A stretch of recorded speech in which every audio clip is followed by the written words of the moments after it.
Seigneur notre Dieu, manifeste-toi ce soir. Que tout celui qui est venu te voie. Tes enfants ont bravé la pluie et le froid, les glissades.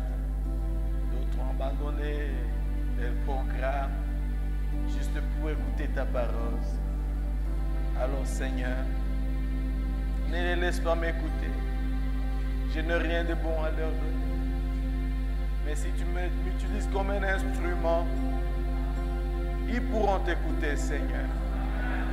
Que je sois juste un canal connecté sur toi, jusque dans leurs âmes, afin que chacun de nous reçoive la vie coulant de toi. Que toute force maléfique soit éloignée, que toute puissance qui ne confesse pas le nom de Jésus-Christ soit anathème. Que nos âmes soient remplies du Saint-Esprit et que chaque requête soit exaucée. Nous avons ainsi prié, voyant que tu feras au-delà de notre attente, au nom du Seigneur Jésus-Christ. Amen. Alors que nous sommes encore debout, pour voir encore une fois dans le livre de Daniel, chapitre 9, mstari wake wa 9, sura 9, du 20e verset, mstari wa 20, pour gagner un temps. kusudi tukomboe wakati. Je parlais encore, je priais, je confessais mon péché, le péché de mon peuple, d'Israël. Je présentais mes supplications à l'Éternel, mon Dieu, en faveur de la sainte montagne de mon Dieu. Je parlais encore dans ma prière, quand l'homme Gabriel que j'avais vu précédemment, dans une vision, s'approcha de moi, d'un vol rapide, au moment de l'offrande du soir. Il m'instruisit, s'entretint avec moi et me dit, « Daniel, je suis venu maintenant pour ouvrir ton intelligence. Lorsque tu as commencé à prier, la parole est sortie. Et je viens pour te l'annoncer, car tu es un bien-aimé. Sois attentif à la parole et comprends la vision. 70 semaines ont été fixées sur ton peuple et sur ta ville sainte pour faire cesser la transgression, mettre fin au péché, pour expier l'iniquité et amener la justice éternelle, pour sceller la vision et le prophète et pour oindre le Saint des Saints. Sache-le donc et comprends, depuis le moment où la parole a annoncé que Jérusalem sera rebâtie jusqu'à loin, au conducteur, il y a 7 semaines.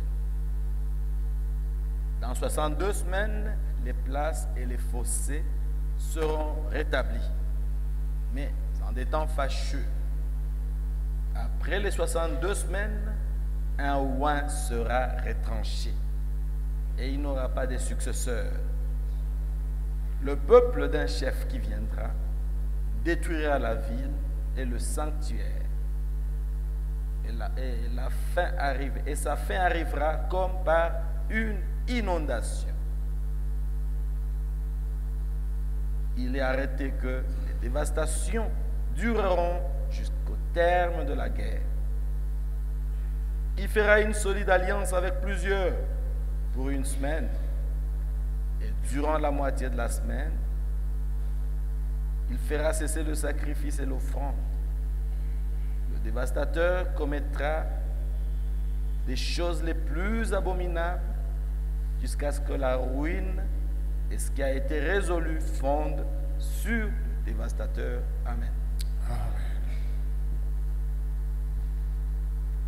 Basi hapo nalipokuwa nikisema na kuomba na kuungama dhambi yangu na dhambi ya watu wangu Israeli na kuomba dua yangu mbele ya Bwana Mungu wangu kwa ajili ya mlima mtakatifu wa Mungu wangu. Namu nalikuwa nikinena katika kuomba, mtu yule Gabrieli aliyemwona katika jozi hapo kwanza akirushwa upesi alinigusa panapo wakati wa dhabihu ya jioni. Akaniagiza akaongea nami akasema, Danieli, nimekutoa sasa ili nikupe akili upate kufahamu. Mwanzo wa maombi yako ilipotolewa amri, nami nimekuja kukupasha habari, maana wewe unapendwa sana. Basi itafakari habari hii na kuyafahamu maono haya. Muda wa majuma 70 umeamuriwa juu ya watu wako na juu ya mji wako mtakatifu, ili kukomesha makosa na kuishiliza dhambi na kufanya upatanisho kwa ajili ya uovu, na kuleta haki ya milele, na kutia muhuri maneno na unabii, na kumtia mafuta yeye aliye mtakatifu. Basi ujue na kufahamu ya kuwa tangu kuwa kwa amri ya kutengeneza na kujenga upya Yerusalemu hata zamani zake Masihi aliye mkuu, kutakuwa na majuma 7, na katika majuma 62 utajengwa tena pamoja na njia kuu zake na andaki, nam katika nyakati za taabu. Na baada ya yale majuma 62 Masihi atakatiliwa mbali, naye atakuwa hana kitu, na watu wa mkuu atakayekuja wataungamiza mji na patakatifu, na mwisho wake utakuwa pamoja na gharika, na hata mwisho ule vita vitakuwapo, ukiwa umekwisha kukusudia. Naye atafanya agano thabiti na watu wengi kwa muda juma moja, na kwa nusu ya juma hiyo ataikomesha sadaka na dhabihu, na mahali pake litasimama chukizo la uharibifu. Na hivyo hata ukomo na ghadhabu iliyokusudiwa imemwagwa juu yake mwenye kuharibu. Amen. Que notre Dieu bénisse la parole que nous venons de lire. Tunaweza kuketi. Bwana bariki usomo wa neno lake. Je vous salue encore une fois dans le merveilleux, glorieux et précieux nom de notre Seigneur Jésus-Christ. Tukufu la bei la Bwana wetu Yesu Kristo. Notre seul Dieu, notre parent rédempteur, baba yetu mkombozi, le sauveur irremplaçable. Mkombozi ambaye hawezi ku jamais homme n'a parlé comme lui. Hakuna mtu aliyenena kama yeye. Jamais homme n'a vécu comme lui. Hakuna mtu aliyeishi kama yeye. Jamais homme wala hakuna n'a mtu aimé comme lui. aliyependa kama yeye. Jamais homme n'est mort comme lui. Hakuna mtu aliyekufa kama yeye. Et de tous les prophètes, na kwa manabii wote, tous les saints, watakatifu wote, philosophes, wana filosofia de wote, grands hommes, watu wakuu des géants cérébraux, kabisa, watu wenye bongo kubwa, nul n'a vaincu la mort. hakuna yeyote ule ambaye aliyeshinda kifo. Mais il y a une tombe vide à Jérusalem. Lakini kuna kaburi wazi Yerusalemu. C'est le reçu de notre rédemption. Na hiyo ni kartasi ya kulipia ukombozi wetu. Le prix a été payé. Bei imelipwa tayari. Nous sommes libres à jamais. Tuko huru kwa milele. Quoi que Satan fasse, haijalishi ile shetani anaweza kufanya, il a perdu. Amepoteza, ameshindwa. Croyez-vous cela? Je mnaamini ile? Et au temps du soir, na kwa wakati wa jioni, dans sa grâce, ndani ya neema yake, il nous a envoyé un puissant message, ametutumia ujumbe wenye nguvu, un puissant prophète, nabii mwenye nguvu. Alléluia. Amen. Avec la parole de la Bible, akiwa na neno la Biblia, l'interprétation correcte des Écritures, matafsiri hiyo halisi ya maandiko. Et dès ce moment, na tangu hiyo wakati, la Bible est devenue un nouveau livre. Biblia imekuwa kitabu nyipya. Quand nous lisons la Bible, wakati tunasoma Biblia, portant les lunettes tukivaa miwani ya kinabii, nous ne voyons que Jésus-Christ. Tunamuona tu ni Yesu Kristo. Si vous lisez votre Bible, ukisoma Biblia et que vous ne voyez pas Jésus-Christ, na Yesu Kristo ndani, relisez encore. Soma tena upya. Sinon, kama iko hivyo, vos jumelles sont déréglées. Ni kusema darubini zako zimeharibika. Demande au prophète nauliza nabii de bien vous les régler. akutengenezee darubini vizuri. Et là vous verrez que le Jéhovah de l'Ancien Testament, utaelewa kwamba Yehova wa c'est le Seigneur Jésus dans le Nouveau. Ndiye Yesu Kristo agano jipya. Amen. Amen. Toute la Bible ne parle que de lui. Biblia yote nzima inasema kumhusu yeye. La famille au ciel s'appelle Jésus. Ndugu Branham anasema jamaa ya mbinguni inaitwa Yesu. La famille sur terre s'appelle Jésus-Christ. Jamaa ya dunia inaitwa Yesu Kristo. La Bible c'est un livre d'amour. Biblia ni kitabu cha upendo. Qui nous parle de Jésus-Christ et de son amour envers nous. Na upendo wake kwa ajili yetu. Gloire utukufu Il sana soit rendu imupewe yeye d'éternité en milele na éternité. milele. C'est lui que les anges adorent. Ni yeye ndio malaika wanaabudu, C'est lui que les hommes de Dieu adorent. ni yeye watu wa Mungu wanaabudu. Adorer une autre personne, Kuabudu mtu mwingine on est possédé du diable. ni kusema unatawaliwa na shetani. Alléluia. Amen. Oh, gloire au Seigneur. Utukufu kwa Yesu Kristo. Nous ne serons pas rentrés dans tout ce que nous avons déjà dit, Hatutarudia tena mwa ile mambo yote mais tumenena. nous voulons foncer un tout petit peu Tunapenda kusonga mbele kidogo et nous nous laissons conduire par l'Esprit. na tunaacha kuongozwa na Bwana. Amen. Amen. Soyez seulement attentifs, Muwe wenye kusikia tu dans wasikivu, l'expectative. ukijingojelea kwa Si Bwana. vous venez chercher des erreurs, Kama unakuja ni kutafuta oh, makosa, le kumbe diable va vous en montrer. shetani atakuonesha nazo Mais kwa si vous wingi. voulez la vie, Lakini kama ni uzima vous unatafuta, aurez la vie. utaipokea. Si c'est la guérison, Kama ni uponyaji, c'est sur les menus, iko kwenye menu, vous aurez la guérison. utapata Si uponyaji. c'est la réponse à votre requête, Ni jibu kwa swali yako, vous aurez la réponse. ndio utaipata. Il est le même hier, Ni yeye yule aujourd'hui jana, et leo na éternellement. hata milele. Amen. S'il a pu bénir quelqu'un hier Kama alibariki mtu jana sur base de la foi, kufatana ama Ce kupitia soir, imani, jioni ya leo il fera la amen, même chose atafanya ile mambo sur base de la foi. kupitia imani tena. Yes sir. Amen. Amen. Gloire à Jésus. Utukufu kwa Yesu Kristo. Les 70 semaines de Daniel. Hizo juma 70 za Danieli ama juma 17 ya Danieli. Ne faisons que répéter ce qu'a dit Frère Branham. Tuko tu tunanukulu ile ambayo ndugu Branham alisema. À vrai dire, ce ne sont pas ses paroles. Kusema kweli sio maneno yake. Amen. Amen. Ce sont les paroles de Dieu lui-même. Ni maneno ya Mungu mwenyewe. Nous avons parlé de Daniel. Tulizungumzia kuhusu Danieli, Nous sommes entrés dans l'histoire tukaingia ndani ya de historia ce peuple d'Israël. hiyo taifa la Jusqu'à Israeli, ce comment ils se sont retrouvés là-bas. kujua namna gani walijikuta huko. À la fin de leur séjour, là, Sasa kumwisho ya siku zao alors kubakia qu'il ne kule, restait que 2 ans, wakati kulikuwa nabakia tu miaka selon la mbili prophétie de Jérémie le kufatana na prophète, unabii wa Yeremia nabii, Daniel a commencé à prier. Danieli kaanza kuomba, Jeûne et prière. akaanza kufunga na Cet kuomba. homme avait une vie pure, Huyo mtu alikuwa na maisha safi sans compromis, bila mapatano, une vie sainte. maisha matakatifu. Alléluia. Amen. La voie de Dieu, c'est la sainteté. Njia ya Mungu ni utakatifu, Et la Bible dit, na Biblia inasema recherchez la paix avec tafuteni tous amani na watu wote et la na sanctification utakaso, sans laquelle bila ile personne ne verra hakuna Dieu. mtu atakayemwona Mungu. C'est la loi de Dieu. Ni sheria ya Mungu hiyo.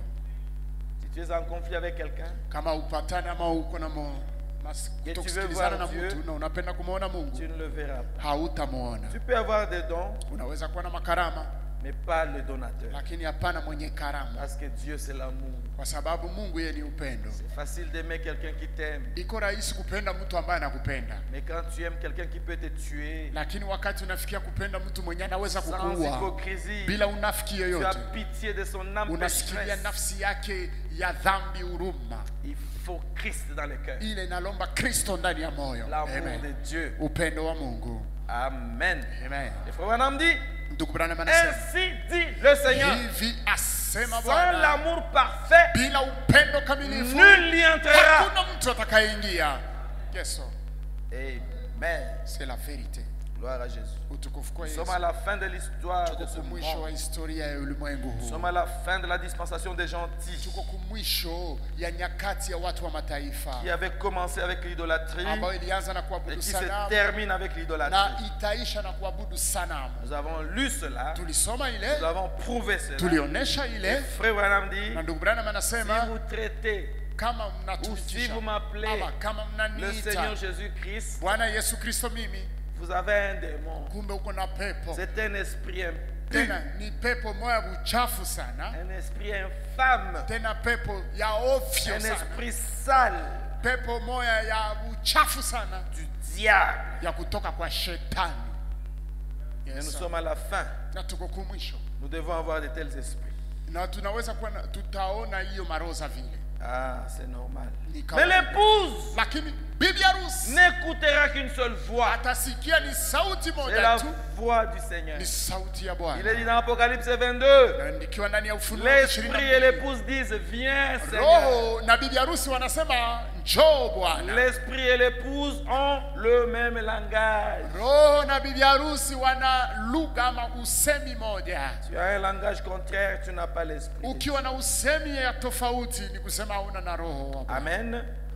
Dans la demeure future de l'épouse céleste et de l'épouse terrestre, ndani ya mahubiri makao ya bwana harusi wa mbinguni na bibi harusi wa dunia, prêché par William Branham, le prophète de Dieu, ilihubiriwa na nabii wa Mungu William Marion Branham. c'était prêché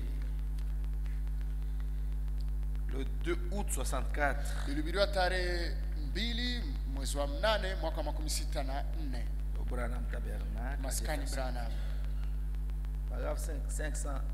kipindi 501. Il dit, oui, devenez une partie de la parole. Anasema kuwa sehemu moja ya neno. Une partie de la parole d'aujourd'hui. Sehemu ya neno Ça ne leo. peut pas être une partie de la parole du jour de Moïse. Haiwezi kuwa sehemu ya neno ya Cette wakati wa partie-là, Musa. Hiyo elle est déjà sehemu ile formée. ilishakuwa sehemu tayari. C'était les pieds. Ilikuwa ni miguu.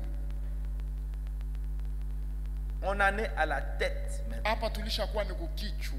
Ceci, c'est Christ. Hii ni Kristo. Pas l'époque des bras. Hapana kwa wakati ya miguu. Là-bas, en Luther. Non. Pale kwa wakati wa Luther hapana. Ceci, Hii c'est l'époque de la tête. hii ni wakati wa kichwa. Christ. Kristo. La pierre de fête Jiwe la utwiku vient sur le corps. inakuya juu ya mwili. Amen.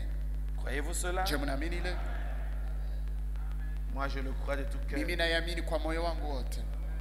Les événements rendus clairs par la prophétie. Mambo inaweka wazi na unabii. Paragraphe 89. Kipindi 89.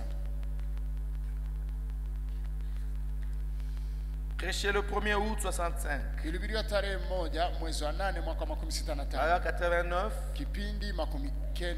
Le Saint-Esprit dit, Roho Mtakatifu anasema, frères, ndugu, sœurs, dada, maintenant, sasa c'est l'heure ni wakati et le temps de l'appel à sortir de Babylone. na mwito ya kutoka Babiloni. Les lumières du soir sont ici. Nuru za jioni ziko hapa tayari. Marchez dans la lumière pendant qu'il fait clair. Marchez dans la lumière pendant qu'il fait clair. Tembeeni ndani ya nuru wakati mwangaza inaonekana. Remarquez, Oneni. les croyants ont vu la parole manifestée. Waamini waliona neno ambayo inadhihirika. Et ils la croient. Amen. Na wanaliamini. Jésus a dit, Yesu akasema, mes brebis connaissent ma kondoo voix, zangu wanajua ma sauti parole, yangu, neno langu, mes signes alama pour zangu kwa l'âge. ajili ya kizazi. Celui qui est faux, Ule ambaye ni wa bongo, elles ne le suivront pas. hizo kondoo hazitamfuata. C'est une prophétie. Hiyo ni unabii. Quand tu vois quelqu'un s'accrocher au mal, Wakati unaona mtu anabanana na à la mabaya fausse doctrine, kwa mafundisho mabaya, refusant l'exhortation prophétique, akikatala onyo la unabii, lui-même montre qu'il n'est pas une brebis. yeye mwenyewe prédestinée. inaonyesha ya kwamba haiko kondoo. C'est peut-être un loup ravisseur Yawezekana ni mbwa ou mwitu un autre animal. ama mnyama Mais mwingine, les brebis du Seigneur entendent sa lakini voix. kondoo wa Bwana wanasikia Et sauti la yake. voix du Seigneur aujourd'hui, Na sauti ya Bwana leo c'est la voix de Malachie ni 4. sauti ya malaiki 4. Sortez du milieu de mon peuple. Ondokeni katikati yao taifa La langu. même voix Ile sauti qui a retenti dans Apocalypse ambayo 18. ilisema ndani ya Ufunuo Elle est tombée au Babylone la grande. 8 inasema ameanguka Elle est Babiloni kuu. devenue une habitation de démons, Imekuwa na nafasi ya un mapepo, repère de tout oiseau impur nafasi et ambapo odieux. utakuta ndege zote La chafu. voix a dit, sortez Sauti du ikasema, milieu d'elle, mon peuple, ondokeni katikati yao taifa langu, afin que vous ne participiez point kusudi msishiriki à pamoja ce fléau. na hizo mapigo zao. Nous avons écouté cette voix Tulisikia hiyo sauti comme l'aiglon kama vile mwanatai qui avait grandi parmi les poules ambaye alikomaa katikati ya makuku par erreur. kwa kosa fulani. Il mangeait comme des poules. Alikuwa anakula kama kuku, Mais un jour, lakini siku la moja voix de maman l'a appelé, sauti ya mama ilimuita, lui a dit, abandonne akamwambia, cela. achana na ile, Tu n'es pas un oiseau de la basse wewe cour. hauko ndege ya chini ya Tu paa, es l'oiseau de la haute uko cour. ndege ya juu. Allez, monte. Kumbe panda basi, Bas les ailes. piga mabawa yako, Tu en es capable. Wewe una shahada ya hiyo. Remarquez que ce n'est pas la voix Amen. qui a fait que cet oiseau devienne aigle. Oneni ya kwamba sio sauti ndio ilifanya ya kwamba hiyo kitoto ya tai ikue tai. Cet oiseau était un aigle. Hiyo ndege ilikuwa tu Mais ni cet tai oiseau kabisa. ignorait Lakini hiyo tai haikuwa na sa jua nature. maumbile yake. Et en vous, Na ndani yako il y a wewe le potentiel. kuna hizo nguvu. Alléluia. Amen. Quand vous avez entendu la voix de cet Wakati ange, umesikia sauti ya malaika ça a réveillé ce potentiel. ikaamusha hizo nguvu ambazo zinakuwa Ça ndani a yako, créé l'aversion, l'inimitié avec le péché. ikaunda ndani yako kutokupatana tena na Et vous ulimwengu, avez suivi la voix. na ukafata sauti. Et nous vivons au jour de la voix du 7e Na ange. tunaishi kwa siku ya sauti ya malaika wa Quand cette saba. voix parle, nous disons Wakati hiyo Amen. sauti inasema, tunasema Même amina. quand ça nous semble difficile, Hata wakati natufanania parce que c'est la ngumu voix de sana, notre Père, lakini juu ni sauti ya baba yetu, tout devient possible. yote inawezekana. Et quand nous montons plus Na haut, wakati tunapanda juu tena il y a des sana, vagues, il y a des vents, kuna il y a la kuwa tempête. misukosuko, kuna kuwa zoruba, Il est kuna dans kuwa ses ailes. upepo. Aya, tunakwenda kwenye Il mabawa, étend ses ailes, ananyorosha mabawa il nous yake, met sur ses ailes, anakuweka kwenye mabawa il nous yake, stabilise, anatutia kwenye il nous stabiliza, console. anatufariji. Gloire à Oh, Jésus-Christ. tukufu kwa Yesu Kristo. Amen. Il est Ni merveilleux. wa ajabu sana. Merci Jésus. Merci Oh, merci Jésus. Amen. Qu'est-ce que nous serions sans ce message? Tungelikuwa nini bila hii ujumbe? Qu'est-ce que Jamani, nous croirions sans ce message? nini ndio tungeweza amini bila hii ujumbe? Qu'est-ce qui pouvait nous satisfaire dans ce monde? Nini ingetutosheleza ndani ya ulimwengu? Je ne sais pas. Sijui. Moi, il n'y a que ce message qui me satisfait. Mimi ni hii ujumbe tu ndio inanitoshelea. C'est ce message qui me fait rire aux éclats. Ni hii ujumbe ndio inatumaka mimi nacheka kabisa kwa sauti kubwa. C'est ce message qui me fait pleurer. Hii ujumbe ndio inaweza tuma mimi nalia. Oh, merci Jésus. Oh, asante Yesu. Amen. Nous avons dit que Tulisema ya kwanza c'est seulement Israël qui connaît le temps qui lui est imparti. ni Israeli tu ndio inajua muda yake ambayo imemwekewa. Quand Gabriel est descendu, Wakati Gabrieli alishuka, nous avons étudié ensemble. tulijifunza pamoja. Gabriel, c'est un archange. Gabrieli yeye ni malaika mkuu. Ça veut dire un ange supérieur. Ni kusema malaika ya juu. Il y a des armées d'anges au ciel. Kunakuwa majeshi ya malaika. Et il y a des mbinguni. anges terrestres. Kuna wale malaika wa Et le mot kidunia. ange veut dire messager. Msemo wa malaika manake Et mjumbe. parmi les anges qui sont vraiment autour du trône, Sasa kati ya wale malaika ambao wanakuwa kabisa kando kando les ya gardiens enzi, du trône, wale walinzi ya il enzi, y a Gabriel. kuna Gabrieli pa Son kati travail, ya. Kazi yake C'est yeye, être messager de l'église juive. kazi yake ya Gabrieli ni kuwa mjumbe wa kanisa la Kiyahudi tu. Amen.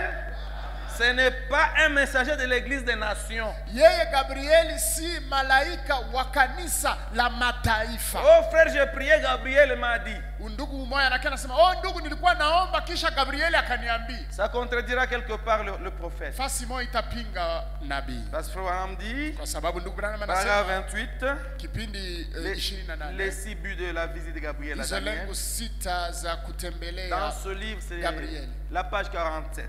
Gabrieli Il dit, kwa Daniel. Donc, Sasa en anasema étudiant les Écritures, kujifunza maandiko, il a vu que les 70 ans étaient presque écoulés. aliona ya kwamba karibuni ile miaka Alors, 17 comme il inaanza. était là depuis 68 ans, Sasa kisa alikuwa pale tangu miaka 68. il ne restait que 2 ans encore. Kulikuwa tu kunabakia miaka 2 tu. Selon la prophétie de Jérémie. Kufatana na maunabii ya Parce que Yeremia. la prophétie d'un véritable prophète ne peut jamais faillir. Kwa sababu nabii wa kweli haiwezi kufeli Le kama. prophète, c'est la bouche de Dieu. Nabii ni kinywa Quand cha il Mungu. parle, Wakati il dit ananena, ainsi dit le Seigneur. Anasema hivi asema C'est Bwana. pas moi mais lui. Haiko mimi lakini Et ni cette yeye. parole est infaillible. Na hiyo neno haiwezi kufeli. Daniel a gardé les brochures Daniel akachunga vijitabu du prophète Jérémie. ya nabii Yeremia. Il ne faisait que le lire et prier. Alikuwa anaisoma na Et kuomba. cela l'élevait loin de la Na mondanité. ile ilikuwa inamuinua yulu mbali sana na ulimwengu. Quand il n'est resté que 2 ans, Wakati kulibakia miaka 2, il a amplifié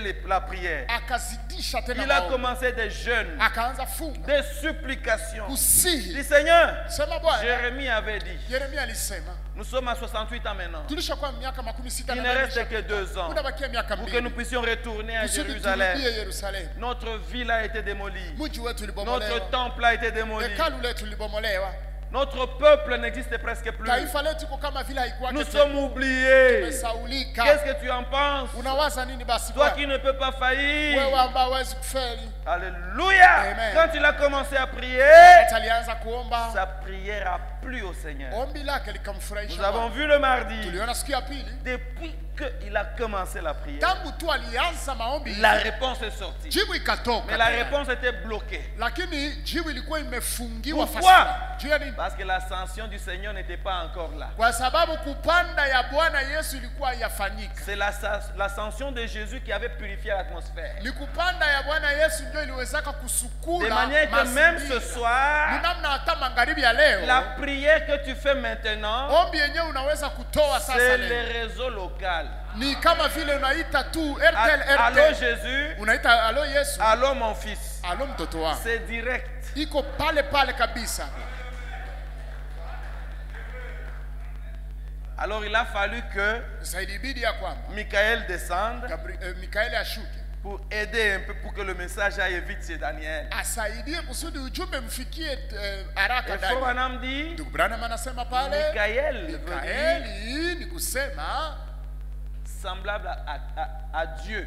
ni kusema kufanana na Mungu. C'est lui qui ressemble à Dieu. Mwenye anafanana na Mungu. Et il dit que le royaume de Michael, Anasema ufalme wa Mikaeli c'est ce qui a causé la jalousie à Lucifer. ndio ilifanya ya kwamba Il Lucifer voulait anasikia faire un wivu. royaume beaucoup plus beau que celui de Michael. Lucifer yeye alikuwa anapenda afanye ufalme ya urembo tena sana kushinda Mikaeli. Parce que Michael c'est Christ. Kwa sababu Mikaeli ni Kristo. Ah, c'est bon. Mzuri sana. Alors Michael, Sasa quand il Mikaeli est intervenu, akaja kusaidia Lucifer a Gabriel. compris. Lucifer akaelewa, Ah, je n'ai plus de chance ici. sina tena bahati hapa kumbe. 21 jours après le jeûne de Daniel, Kisha siku L'homme Gabriel était là. ya mafungo ya ndugu Daniel. Daniel Gabriel dit akafika pale. l'homme Gabriel. Daniel anasema ya kwamba mtu Gabriel akaja pale. Alléluia. Amen. Que Dieu nous aide à percer cela. Mungu atusaidie tena tuingie ndani ya ile. Écoutons maintenant ici. Tusikie sasa hapa. Il dit alors, Sema sasa, comme il était là depuis 68 ans, kisi alikuwa pale il ne restait que 2 ans encore kulikuwa nabakia tu miaka avant mbili que tu. Dieu ramène son peuple dans leur patrie. Mbele Mungu arudishe taifa lake nchi yao. Nous avons vu que Tuliona ya kwamba pendant qu'il était en prière, wakati alikuwa maombi, un ange puissant est venu du ciel. malaika mkuu katoka mbinguni. Quelqu'un peut-il me donner son nom? Je, mtu mmoja anaweza kutaja jina lake hapa? L'assemblée répond Kanisa inasema Gabriel. Gabriel. Gabriel. Il est l'ange de l'église des Juifs. Gabrieli ni malaika wa kanisa ya Kiyahudi. Combien savent ça? Bangapi banayua ile? C'est toujours Gabriel. Gabriel est tout. Gabriel est le messager de l'église des Juifs. Gabriel ni mjumbe wa kanisa. Il est venu à Marie. Alikuja kwa Mariamu. Il est venu à Zacharie. Kwa Zakaria. C'est toujours Gabriel. Gabriel tout.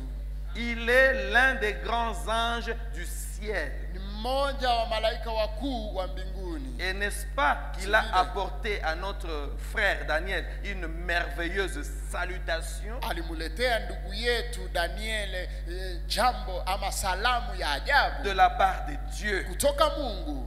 Oh Daniel, Oh Daniel, tu es un bien-aimé. wewe ni mpendwa. Alléluia. Amen.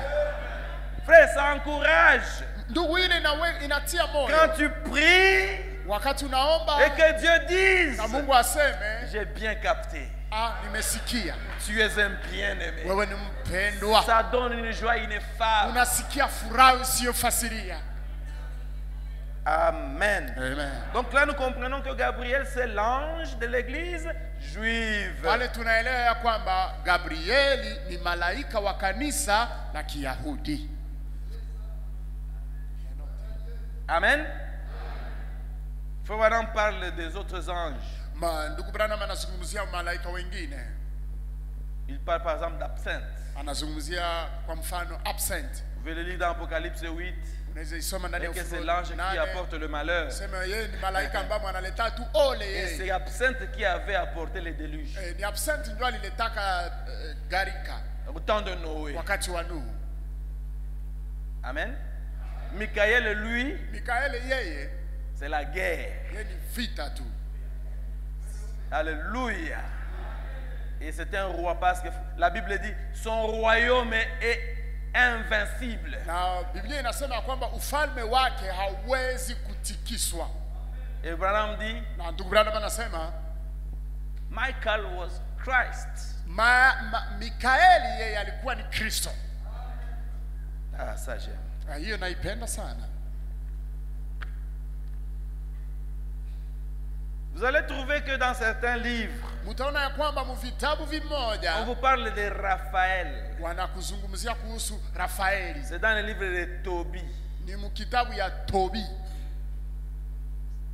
Dans la Bible Ndani ya Biblia inspirée, inayovuviwa il n'y a que 66 livres. muna vitabu 66. Et ces 66 livres Na hizo vitabu 16 correspondent aux 66 chapitres du livre d'Ésaïe. zinafanana ama zinaambatana na hizo sura 66 ya Isaya. Pour donner des références à leur dogme, Sasa kusudi ya kupana nafasi ya kuangalilia kwa hizo mapokeo zao comme le chapelet kama vile kusali shapule et beaucoup d'histoires, na vingine mahadisi mingi, ils ont ajouté 8 livres qu'on appelle les livres apocryphes. wakaongeza ingine vitabu 8 ambazo wanaziita vitabu vya apokrife. Ils les ont ajoutés. Et ils Wakaziongeza ont fabriqué ce qu'on appelle la Bible de Jérusalem. njo wakatengeneza hiyo Biblia ambayo wanaita aseme Biblia ya Yerusalemu. Tobie, Mkwamo Tobia, Makabeo, Ecclésiastique, Ecclésiastique, sagesse, hekima, beaucoup d'histoires. mambo mengi. Et quand vous lisez ce livre, il n'y a rien comme révélation. Na wakati mnasoma hizo vitabu 8 ile waliongeza, hamuna hata ufunuo hata moja. Parce que quand Dieu a suscité Luther Wakati Mungu alimlamusha pour Luther rassembler les livres, kusudi ya kusanyisha le vitabu, Saint-Esprit Roho Mtakatifu a cité 66 livres. alitaja vitabu De la 66 Genèse à l'Apocalypse. mwanzo mpaka Ufunuo. Et 66 livres Na vitabu correspondent 66 aux 66 chapitres du livre d'Ésaïe. zinaambatana na sura 66 Merci Seigneur pour Frère Branham. Asante Bwana kwa ndugu Branham. Donc les Raphaël est là. Hein? Nikusema wale Oublié. Rafaeli siwe msahabu kwa vile. Oh, alors quels sont les autres noms des anges, frères? Sasa majina wengine mamalaika ni nini ndugu? Ne ratez pas l'enlèvement, vous le saurez. Usikose unyakulivu utazijua. La Bible dit Biblia inasema ce qui est caché est à l'Éternel. vile yenyewe inafichwa ni ya Bwana. Ce qui est à nous, Yenyewe iko ce qui yetu. est révélé est à nous et à nos enfants. Yenyewe inafunuliwa ni vyetu na watoto yetu. Mais frère Branham dit Ndugu Branham anasema il y a des milliers d'anges qui campent autour de nous. kuna maelfu ya malaika ambao wanatuzingira. Leur nom ne me dit rien. Majina zao mie sijali. C'est leur présence qui est importante. Uwepo wao ndio ya maana. Amen. Nous répétons ce que frère Branham dit. Shie ni bakunukulu tu kenye ndugu Branham anasema. Moi j'ai lu Absinthe, j'ai vu Gabriel, j'ai vu Michael. Mimi nilisoma ngo absent. Mimi naona Gabriel, mimi naona Mikaeli. Il y a d'autres anges mineurs que frère Branham parle. Kuna kwa wengine malaika Mais wadogo les noms ambao ndugu Branham spécifiques, anasema. ils n'en parlent Lakini pas. hizo majina zao za kipekee hazizungumzii. Nous répétons seulement fidèlement ce qu'il a déjà dit. Sisi tunanukulu tu kwa uaminifu Des kila histoires de ambacho anasema. Raphaël et tout ça. Mahabari za Gardez ça dans le catéchisme, pas ici. Mahabari ya Rafaeli na vingine vile mubiweke kwanza mkatekismu. Hapana hapa. Est-ce que c'est clair? Iko wazi? Gloire à Jésus-Christ. Bwana Yesu apewe sifa sana. Maintenant, Gabriel est là. Sasa Gabriel yule mtu Je vous ai Gabriel. le mardi, nous avons dit Siku ya pili tulisema les 70 semaines hizo juma 17 ama ne 70 font pas partie des 70 ans de déportation. haziko sehemu ya miaka 17 ya utumwa. Non. Hapana. Les 70 ans de déportation, c'était une punition parce qu'ils ont refusé le message prophétique. Ile miaka 17 yenye baliendaka kuutumwa ilikuwa ni malipizi juu balikatalaka sauti ya nabii. Après les 70 ans, donc Ça, après la punition, kisha kumaliza ile malipizi yenye balipatiaka ya miaka 17, l'ange vient maintenant. malaika anakuya sasa. Gabriel dit, Gabriel anasema, Daniel, tu Danieli, es un bien-aimé. wewe ni mpendwa. Je suis venu ouvrir ton intelligence. Nilikia kufungula bongo yako. Amen. Amen.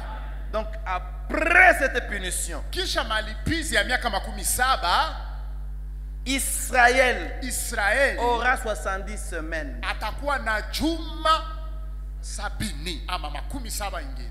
Amen. Juma sasa.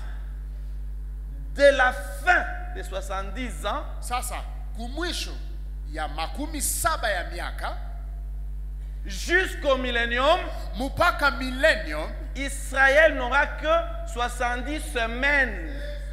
Israeli atakuwa na majuma 70. Et nous avons vu que ce ne sont pas les semaines humaines. Na tukasema kwamba hizo juma sio majuma ya lendi mardi Ce sont des mercredi, semaines prophétiques. ni majuma za unabii. Aha. J'ai essayé d'écrire ça là-bas. Nilipima kuiandika pale kwenye ubao. Une semaine prophétique, Juma moja ya kinabii c'est 7 ans. ni miaka 7. Amen. Amen. Et les 3 phases pour les 70 semaines, Sasa mwa hiyo hatua 3 kwa ajili ya ile juma 70, selon ce que Gabriel a amené. kufatana na kile ambacho Gabriel alileta. La Sasa première phase, sehemu ya kwanza c'est 7 semaines. ni juma 7.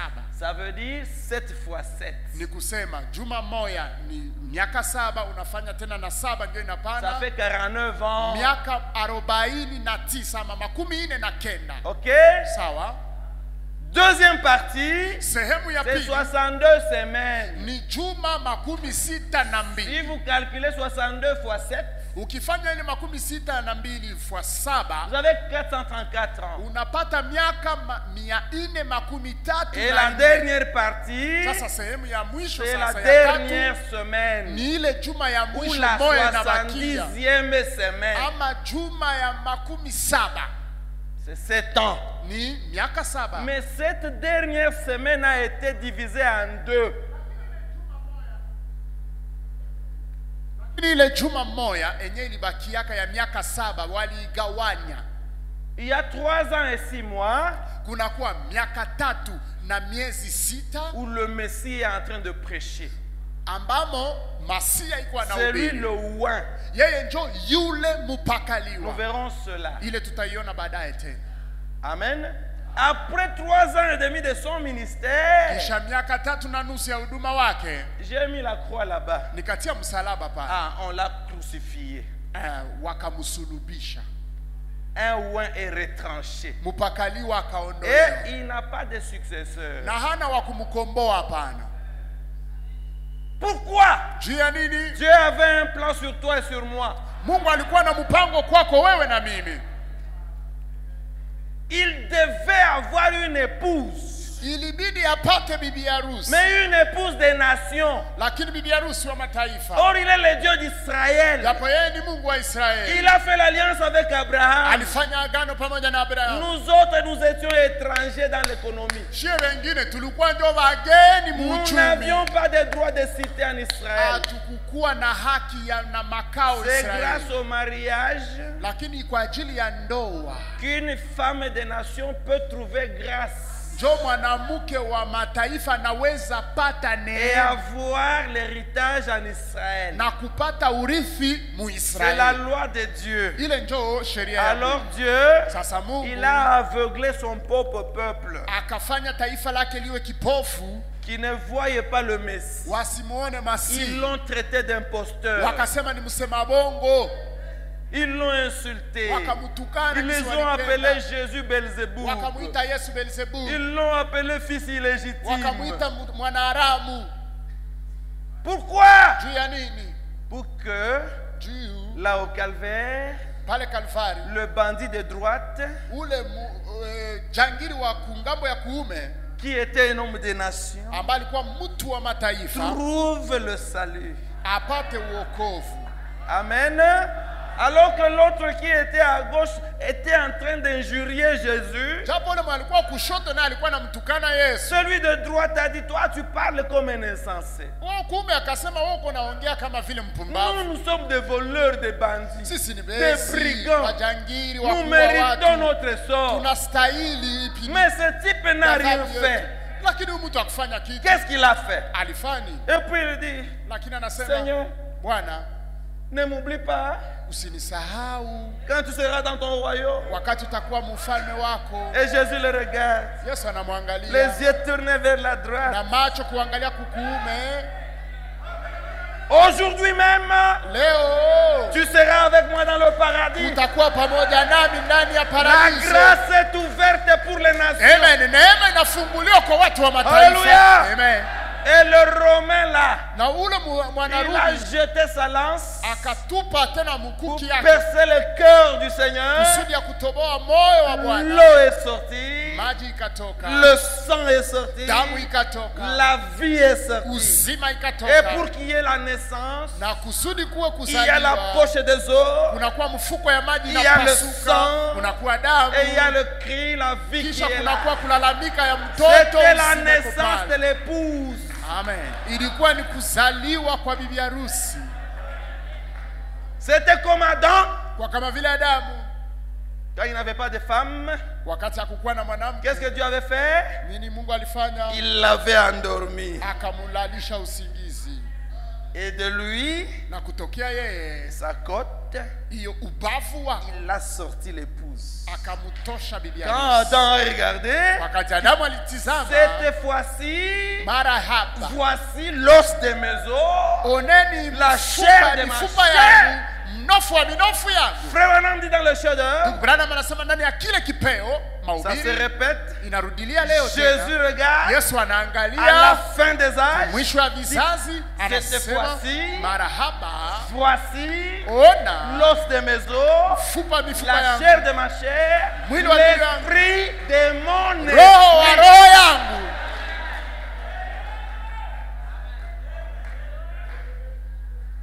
Mais Dieu n'a pas oublié son peuple, Lakini Mungu hakuisahau taifa lake, parce qu'il a fait une alliance avec Abraham. kwa sababu alifanya agano Et na il a na donné Ibrahimu. un ainsi dit le Seigneur Na à akafanya hivi, Daniel. asema Bwana kwa Ibrahimu, akasema Chez Daniel, kwa Danieli que c'est 70 semaines. ya kwamba hizo juma 70 Ils hizo ont refusé Jésus walikatala Yesu à la 70e semaine moitié.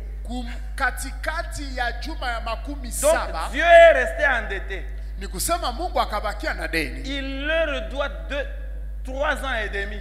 ana deni yao ya miaka 3.5 Et il paye toujours ses dettes. na yeye analipaka tu madeni yake. Or, il ne peut pas travailler avec eux et avec nous au même moment. Hapo pale Mungu hawezi tumika kulimoya pamoja na watu wa mataifa na wana Israeli. Est-ce que là c'est clair? Tunasikilizana wazi pale. Comment un primérien pouvait comprendre toutes ces choses? Sasa yeye mtu wa muprimera angeweza elewa hivi vitu yote. Des fois, je me pose la question. Tunajiulizaka na mimi. Quand j'entre dans la médecine, Sana ingia mukinganga, je vois des choses qu'aucun prof ne peut expliquer. unaona mo vitu wenyewe hakuna mwalimu anaweza kufasiria. J'entre dans l'agronomie. Na ingia mu agronomy, Quel est ce prof qui peut dire des choses pareilles? mwalimu wapi mwanaweza Tu entres kufasiria? dans l'astronomie, Anaingia mu astronomy, il vous explique habari que za les anga, zodiacs, les anaeleza galaxies. nyota na manyungu mingi. Ah frère, Bwana ndugu, celui qui ne voit pas ce prophète, hein, mwenye aone huyu nabii, Dieu ne lui a pas fait grâce. Mungu akumpatia njo neema. Mais reconnaître le jour et son message, lakini kutambua siku na ujumbe c'est wake ça le salut. ndio wokovu ile. Quelles que soient vos faiblesses, Haijalishi madhaifu vous yako, êtes sauvés. wewe umeokolewa. Parce que c'est cette reconnaissance qui chasse le péché. Amen. Ni kwa sababu kutambua ile ujumbe na siku yako ndio inafukuzaka sana. La Bible dit mon peuple meurt faute de connaissance. Biblia inasema taifa langu wanakufa kwa kukosa ujuzi. Et Jésus dit je ne veux pas leur faire comprendre pour qu'ils ne soient sauvés. Na Yesu anasema sipendi waelewe mambo hii ya ufalme kwa sababu wasifikie kuokoka. Parce que si tu arrives à comprendre, tu kama umefikia il est kuelewa, obligé de vous sauver. Anashurutishwa kukuokoa.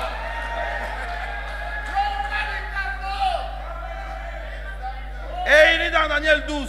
Na anasema ndani ya Danieli 12. Quand Daniel veut comprendre même les 7 tonnerres, wakati Danieli kunapenda aelewe na ngurumo saba, Daniel, banamwambia Danieli, lala pumuzika we. C'est pas toi. Hii haiko yako hii. Il y aura un homme. Kutakuwa mtu mmoja.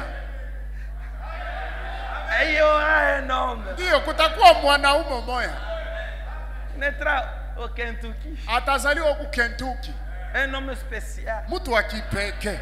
Cet homme-là aura ce que toi tu cherches à avoir. Atakuwa na kile kile tafuta upate. Et ceux qui reconnaîtront ça, na wale ambao watatambua ile, ceux qui verront cet homme, wale ambao watamuona ule mtu, ceux qui entreront dans cet esprit, wale ambao wataingia mwa ile roho yake, ceux qui comprendront son message, wale ambao wataelewa ujumbe wake, ils feront des exploits. Watafanya mambo makubwa. Ils agiront comme Dieu. Watatenda kama Mungu. Ils créeront. Wataumba. Par la parole. Kwa maneno, kwa kusema. Yes sir. Aïe, merci Jésus. Oh, asante Yesu. Merveilleux. Ajabu sana kabisa. Gloire à Jésus-Christ. Utukufu kwa Yesu Kristo. La première chose, kitu cha kwanza, ce sont les instructions de Gabriel à Daniel. Ni maagizo ya Gabriel kwa Daniel. La deuxième chose, cha pili, les 6 buts hizo lengo sita qui ont fait que Gabriel puisse se dépêcher et venir vers Daniel. Ambazo zilifanya ya kwamba Gabriel aende kwa haraka sana kumwendea Daniel. Et la troisième chose, c'est l'explication de la 70e semaine. Mafasirio sasa ya ile juma ya 17. Quelles sont les instructions de Gabriel à Daniel? Agizo gani zile za Gabriel kwa Daniel? La première chose, kitu cha kwanza, Gabriel dit je suis venu ouvrir ton intelligence. Gabriel anasema nimekuja kufungua akili yako. C'est-à-dire te donner la compréhension claire de la parole. Ni kusema kukupatia kuelewa kwa wazi. Si l'ange ne te visite pas, tu ne comprendras pas ce message. Kama malaika hakutembelee, hautaelewa hii ujumbe. La première chose, kitu cha kwanza, Gabriel vient ouvrir l'intelligence de Daniel. Gabriel anakuja kufungua akili ya Daniel. La deuxième chose, kitu cha pili, faire connaître à Daniel tout ce qui était résolu pour la race juive. Anakuja kuonesha ama kumjulisha Daniel yote ambayo ilikuwa imesemekana kuhusu ukoo wa Kiyahudi. De la fin de leur déportation en Babylone, ya mwisho ya ile utumwa wao huko Babiloni, jusqu'au millénium, mpaka millennium. Donc les 70 semaines. Ni kusema hizo juma 70. Vous pouvez lire ceci au paragraphe 46 plus au 96 à 99. Munaweza kuisoma ndani ya kitabu les 70 semaines de Daniel kipindi yake 97. Des instructions. Hiyo maagizo. Troisième instruction. Sasa agizo ya tatu, je suis venu nimekuja pour te dire que Israël est l'horloge et le calendrier de Dieu. Kusudi nikwambie ya kwamba Israeli njoo kalandari na saa ya Mungu. Frère Branham dit, personne ne connaît ni le jour ni l'heure. Hakuna anayejua siku wala saa. Mais si vous voulez connaître le temps, lakini kama unapenda kujua muda, regardez votre montre. Angalia montre yako. Regardez votre calendrier. Angalia na calendrier yako. Aujourd'hui nous sommes le 11 ou le 12. Le 12. Le 12 mars. Le 12 mars. Leo tuko le 12 Parce que le mars. calendrier nous le dit. Juu calendrier ndio inatuambia vile. Il fait 17h38. Ilishakuwa karibuni saa 11. C'est l'horloge qui nous le dit. Dakika 38. Et Dieu aussi a son horloge. Sasa Mungu naye iko na yake dakika. Son horloge c'est Israël. Horloge yake ni Israeli. Son calendrier c'est Israël. Kalendari yake ni Israeli. Il dit personne ne connaît le temps. Anasema hakuna anayejua Mais muda. à nous il dit Lakini kwetu anatuambia montre montre et calendrier. na calendrier. Regardez là-bas. Muangalie kule Israeli. Bayama. Dans la dénomination, personne ne connaît. Muzeebu batasema hivi, hakuna mwana ya siku wala Dieu saa. nous chuchote à l'oreille par Malachi 4. Mungu anatuambia sasa kumasikio kupitia Malaki 4. L'horloge Horloge yenu et calendrier, na kalendari c'est ni Israël. Israeli. Yeso, N'est-ce pas merveilleux? si ni ajabu ile. C'est pour les autres qu'il viendra comme un voleur. Wengine ndio atakuya saa mwizi. Mais nous qui connaissons l'horloge Sio wenye tuko na saa et calendrier, na calendrier. nous sommes avisés. Balisha tuarifu zamani. Nous connaissons le signal rouge de sa venue. Tunaiwa kimulimuli kiekundu kia kuja kwake. Frère, on parle de la fille orpheline. Ndugu Branham yuko nazungumza juu ya ule mwanamke ama binti ambaye alikuwa ameachiwa. Elle était une cousine abandonnée et négligée. Alikuwa ameachiliwa kabisa, alikuwa mwipwa wao. Dans la famille, Ndani ya jamaa. elle ne faisait que le travail domestique. Kazi yake ilikuwa ni kufanya Alors que makazi les ya autres kunyumba. faisaient la manicure, la Wengine walikuwa ni pédicure, kujipodoa le makucha maquillage na et tout. kusura na Ils vingine. allaient dans les soirées dansantes. Wanaenda kuma jioni za maringa. Elle ne faisait que les civils. Yeye ni kufanya makazi ya kunyumba tu. Préparer, repasser, Kupiga chakula, kurepase manguo, kufula manguo. lessiver les habits des autres. Kufula manguo ya wengine. Négligée comme une esclave. Wanamwachilia na kumdharau kama vile mtumwa pale.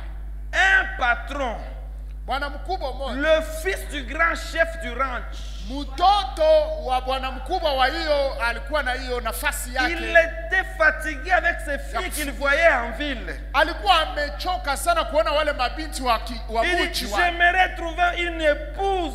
Anasema ningependa nione bibi harusi. Comment ferais-je une épouse naturelle, normale? Ndaona bibi harusi aye mwenye kwa kawaida wa Une kimaumbile. beauté réelle. Mwenye kwa na buyana yake Un ya caractère. nayo tabia. Parce que le caractère ne vieillit Tu jamais. tabia hiyo zake Ça n'a pas besoin de maquillage. hainombe uipodowe. Ça vient de l'intérieur. Inatokaka mundani inaonekania nje. Je vais un peu visiter Mimi le napenda ranch. nitembelee kwanja kidogo huko ngambo kwenye Les autres mashamba savaient siko. qu'il venait Wengine wakati walikuwa nakuja. parce qu'on a proclamé que non, le fils du patron arrive. Jua alikuwa alishasema kule kijiji ya kwamba mtoto wa chef iko nakuya. Limousine Anakaa na limousine. avec beaucoup de fanfares, beaucoup Biko d'histoires. napiga makelele mingi. Les protocoles, les gardes du corps Kuchunga bagarde du corps et toutes les filles na mabinti yote sasa ya montraient leur mkartie. beauté. Biko naonesha buyana yabo pale. Elles marchaient Biko natembea. comme elles marchent aujourd'hui. Kisi banatembea leo. En X. Biko natembea mu X. Vous voyez un pied qui est là et Unaona l'autre mgulu moja iko hivi na ingine iko naenda hivi. Unajuiza vikwae. Vikwae. X kabisa. les attrape fils de Dieu. Iko bale ni bakunasa batoto ya Mungu. Banasa batoto ya Mungu. Quand les garçons ont regardé, Sasa ule garçon alikuwa anaangalia, mais ce sont des choses que je viens de fouiller. njoo vitu niko nakimbia muvile hivi. Eux ne connaissaient pas le secret. Haba bakuwa najua siri ya mtoto wa Et puis ils mfalme. commencent à se promener dans le domaine. Njoo anaanza tembea sasa mshamba ya Parce kule. que tout lui appartenait. Juu vyote ni vyao. Et puis il regarde, Kisha il anaangalia voit mbali. une beauté naturelle. Anaona buyana moya ya Il kimaumbile. voit des longs cheveux qui tombent. Mtu mwiko na nywele zake za mrefu kwanja zinaanguka. Avec une douceur d'esprit. Akiwa na upole wa roho. Sans maquillage, Bila sans kujipodoa. fard à joues, Bila kutia mafari Sans ya machafu. mascara. Bila maskara. Ah. Bila tilo. Regardez-moi ça. Ah, Les Nagalileo. sourcils naturels, Iko na mapopa ya kawaida. les seins bien cachés, Maziba yake anaifuchika. Les formes ne sont pas saucissonnées. Maumbo yake haiko kama vile anazifunga sasa saucisson. Dis, quel genre de femme est-ce? Anasema huyu mwanamke naye ni wa wapi maraba? Directement un coup de foudre. Pale pale anasikia mwali ya moto mroho pafu. Radi kabisa na gonga. Il commence à tourner tout autour. Anaanza kwa zungurukia pale pembeni. Demoiselle, comment tu t'appelles? Dada jina lako nani? Il a peur. Anaogopa kwa Emma. Elle a difficilement à dire son nom. Anata iko na shita kusema na jina yake. Elle cache ses yeux. Anajificha yake anashusha kwa kichwa chini.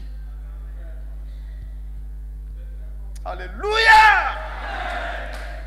Je suis indigne. Nasema sistahili. Je ne peux pas regarder le fils du roi. Siwezi angalia mwana wa mfalme. Le chef lui-même. Bwana mkubwa yeye peke. Qui suis-je moi? Mimi niko nani?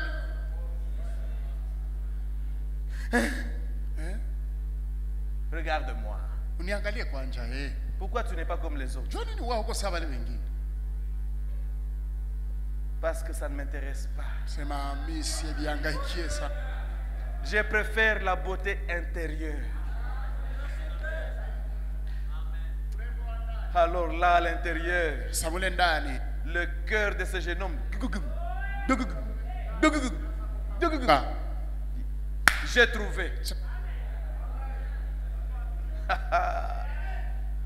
J'ai trouvé. J'ai trouvé. Il lui chuchote à l'oreille. Tu sais quoi? Tu sais pourquoi je suis venu? C'était pour trouver une femme. Et toutes ces autres-là ne m'intéressent pas. Toutes ces dénominations-là ne m'intéressent pas.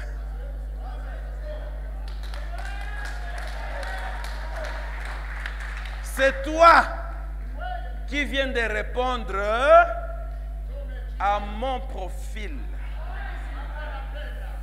C'est vrai. Mais je ne suis rien. Je suis pauvre. Niko maskini. Ça importe peu. Bon, haina maana ile. Ça importe peu. Haina maana sana. Je vais revenir. Nitarudia tena siku nyingine. Quand je vais rentrer, ça sera pour toi. Itakuwa juu yako njoo maana que mimi je te prenne et que nous allions ensemble. Twende na wewe. Comment saurais-je maintenant quand tu viendras? Sasa ndayua yeye jinsi utakuja. Regarde seulement les fleurs. Angalia majira yenye iko leo, maua yenye. Tu vois que c'est l'hiver. Unaona kama ni wakati wa ubafu, wa baridi. Quand tu verras les fleurs commencer à pousser, sasa utaanza ona maua inaanza kuwaka. Ça commence à bourgeonner. Maua inaanza toka, inaanza kuonekana. Porte ta robe de mariage. Vala kanzu yako ya kindoa. Parce que je vais venir pour toi. Juu nakuja juu yako. Alléluia!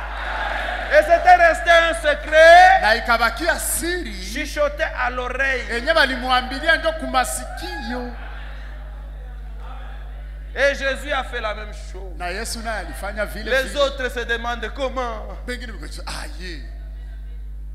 Quand il viendra, il y aura une trompette. Il ignore qu'il nous a déjà parlé à l'oreille. Nous, il nous a dit, les figues bourgeonnent. Jérusalem restaurée. Sa vie nationale détrônée. Et l'appelle aujourd'hui, sa dernière pluie tombe, reviens au toit dispersé. Quand tu verras Israël devenir une nation, le figuier a bourgeonné, porte ta robe.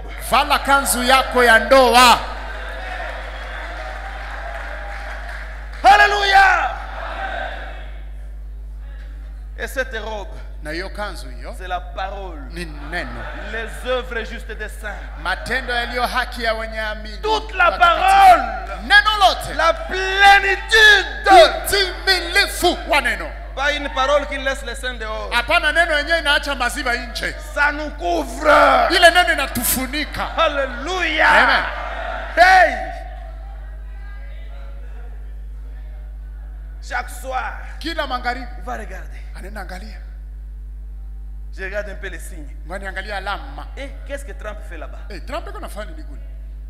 Et l'ambassade est déjà à Jérusalem. Ambassade ishakuwa Yerusalemu. Ah. Yeah. Israël devient une pierre pesante pour les nations. Israeli ilishakuwa lijue ya buzito kwa mataifa.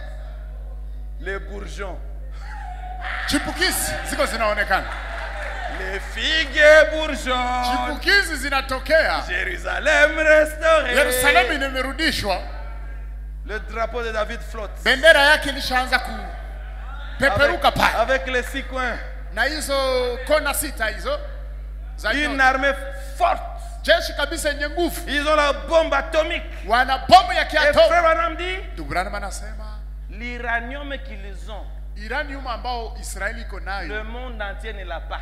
Ulimwengu mzima haina nayo. Le pays le plus riche au monde c'est Israël. Nchi tajiri mu ulimwengu ni Israeli. Alléluia.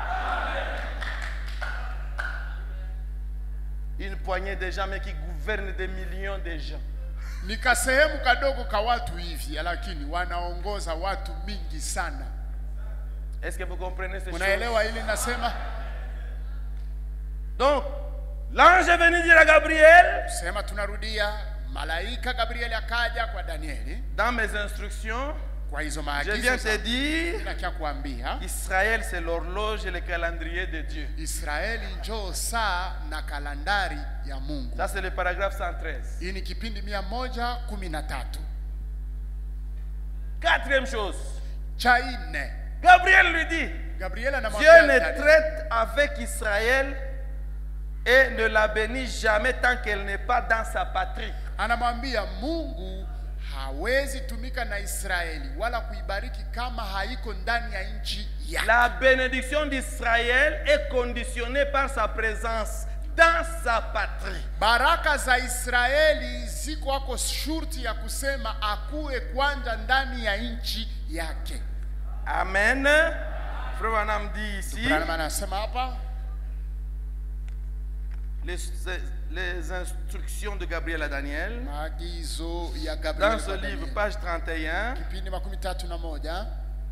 vous pouvez tout lire, hein, mais je prends 133. Il dit, écoutez-moi, ainsi dit le Seigneur, Dieu ne traitera pas avec son église tant qu'elle ne reviendra pas dans sa patrie. Le message de l'heure. Nous sommes Israël spirituel. Notre patrie c'est le message de l'heure. Quel que soit le problème que tu as, si tu es dans le message, sois calme.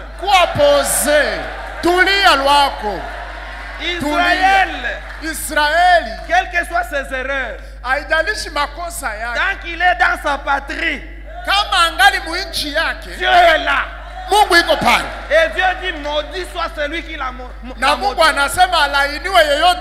Et béni soit celui qui bénira Israël. Frère, tombez et relevez, vous me restez dans le message.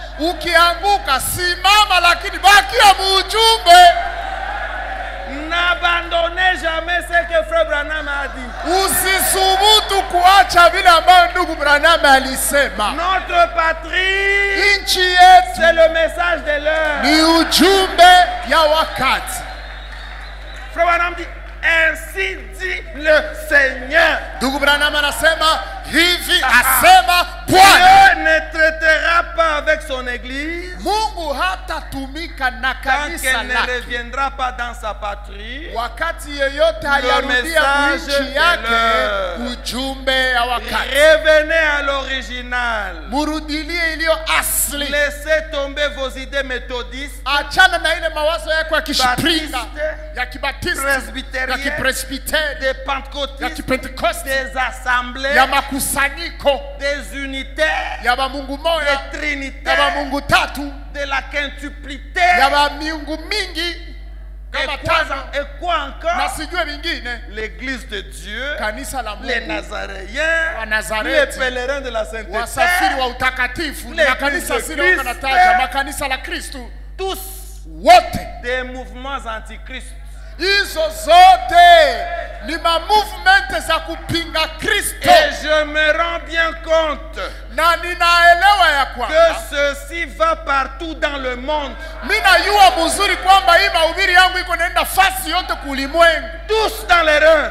Wote ndani ya kosa. Tous du diable. Wote wa kishetani. Oh là là. Oh la la. Il y a des hommes saints dans chacun d'eux. Sikia tena.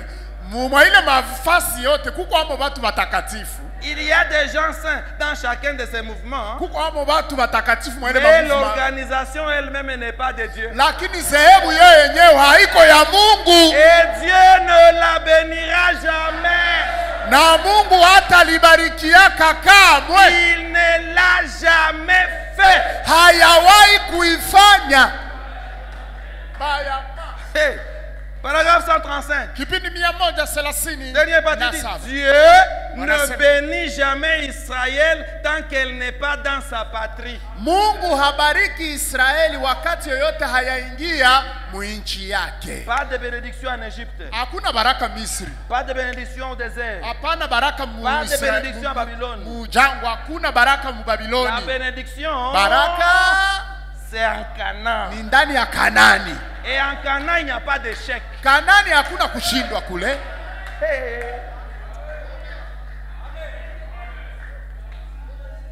« 136. Dieu ne vous bénira jamais. Mungu hawezi kamwe kukubariki. Comme méthodiste, Muhali ya kimshpirika, Baptisti, presbytérien, presbyteri, catholique, Katolika, ou comme pèlerin de la sainteté, au musafiri wa utakatifu, nazaréen, au munazare, de l'église de Christ, ou d'une organisation pentecôtiste, afumbo fulani ya kipentekosti, ou frère de l'assemblée.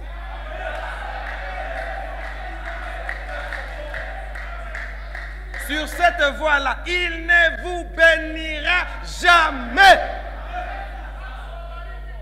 Revenez à la patrie. Murudie kwenye nchi. Au commencement. Hapo mwanzo. Revenez à l'expérience de Pentecôte. Murudie kumazoea ya Pentecoste. Ça veut dire quoi? Maana yake ni le baptême du Saint-Esprit. Ubatizo wa Roho Mtakatifu. Oh, nous sommes dans l'assemblée. Oh, shengo ba mwansamble. Zéro. Zero. Zéro. Shalom Tabernacle. Oh, shengo wa Shalom Tabernacle. Sunset Tabernacle. Oh, Sunset Tabernacle. ACB. Oh, ACB. Kanisa la Kikristo la Bukavu. Tucson Tabernacle. Oh, Tucson Tabernacle. Nuée de gloire Tabernacle. Nuée de gloire Tabernacle. Colonne de feu Tabernacle. Colonne de feu Tabernacle. Tous ces mouvements-là sont sataniques. Zile ma mouvements zote ni za kishetani. Frère Branham me dit, ce sont des noms blasphématoires. Ni majina za makufuru. La seule chose que Dieu veut, la seule chose kitu moja que Dieu veut, ambacho Mungu anataka, c'est le baptême du Saint-Esprit. Ubatizo wa Roho Mtakatifu. Amen. C'est Israël qui est sauvé comme une nation. Ni Israeli tu ndio wanaokolewa kama taifa. Et ils auront leur salut en un jour. Na watapataka wokovu wao kusiku moja. Mais nous, lakini si individuellement, kila mtu lwake, sur un même lit. Munalala kitanda moja. L'un comprend le message, umoja anaelewa ujumbe, l'autre non. Mwingine hapana. Dans le même bureau, muofisi moja, toi tu comprends le tonnerre, wao naelewa et l'autre ngurumo, injurie les gloires. mwingine anatukana ngurumo. Même assemblée, mkusanyiko moja, l'un adore frère Branham, mwana abudu ndugu Branham, mais toi tu comprends que c'est Jésus qui est Dieu. Na wao naelewa kwa Yesu Kristo ndio Mungu. Hey! Na wazae individuellement. wokovu ni ya kipekee. Je ne l'imagine pas. Siko na biwaza hapana. Pourquoi le Saint-Esprit a-t-il été donné? Mahubiri jua nini Roho Mtakatifu alipewa? Paragraphe 49. Kipindi 49 ama makumi Il na traite kenda. avec l'église en tant qu'individu. Anatumika na kanisa kama vile mtu mmoja. Chaque individu dans l'église. Kila mtu mukanisa. Et maintenant, na sasa c'est arrivé à un temps Imefika vile vile. Et ce n'est pas un secret. Haiko siri hata. Nous le voyons tous. Tunaiona shibo. Quand un homme fait ses preuves, wakati mtu anaonesha hizo zihirisho, et que Dieu l'aime, na Mungu anampenda, il l'amène quelque part anamubeba fasi fulani pour être avec lui, kusudi akuwe naye là devant des anges. pale mbele ya malaika. Nous pouvons être ensemble ici. Tunaweza kuwa shibote tuko hapa. Moi je vis dans la communion avec les anges. Mimi naishi mushirika na malaika. Mais toi tu vis avec des démons. Lakini wewe unaishi na ushirika na mapepo. Mkusanyiko moja. Ndio kweli ile. Quand un homme fait ses preuves, wakati mtu anaonesha anafanya masirisho, il obéit au message. Anatii ujumbe. Il suit la conduite du message. Anafata uongozi wa ujumbe. Il fait ses preuves.